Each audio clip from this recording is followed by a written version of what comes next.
আজ ৮ বছর পর লীনা একজন শিক্ষিকা হিসেবে এই স্কুলে যোগ দিতে যাচ্ছে। এই মুহূর্তে তার বুক ধুকপুক করছে, কারণ এটি কেবল একটি চাকরি নয়, এটি তার ঘরে ফেরা।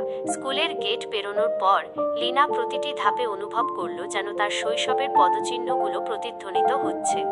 করিডোর দিয়ে সে রোজ টিফিন পিরিয়ডে ছুটত, আজ সেই করিডোর দিয়ে সে হেঁটে গেল এক শান্ত ও দায়িত্বশীল শিক্ষিকার ভঙ্গিতে। উঁকি দিল সেই ক্লাস ঘরে যেখানে সে বসত।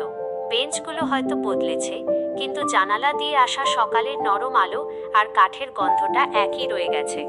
চেয়ারে তার প্রিয় শিক্ষক বসতেন এবং তাদের শাসন করতেন, আজ সেই চেয়ারটি তার জন্য অপেক্ষা করছে। এটি দেখে লীনার বুক গর্বে ভরে উঠল। সে ভাবল, কত বড় সম্মান, আজ সে সেই আসনে বসবে।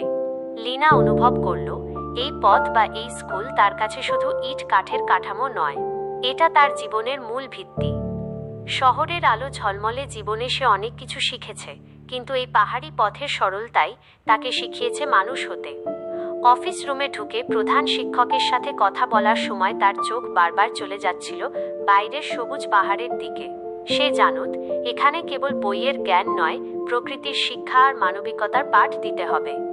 লীনার এই ফিরে আসা ছিল যেন সবুজ পথের এক নীরব অঙ্গীকার। সে এখানে নতুন করে শুরু করবে, ছোটবেলায় যা কিছু সে এই স্কুল থেকে পেয়েছে তার সবকিছুই নতুন প্রজন্মের হাতে তুলে দেবে।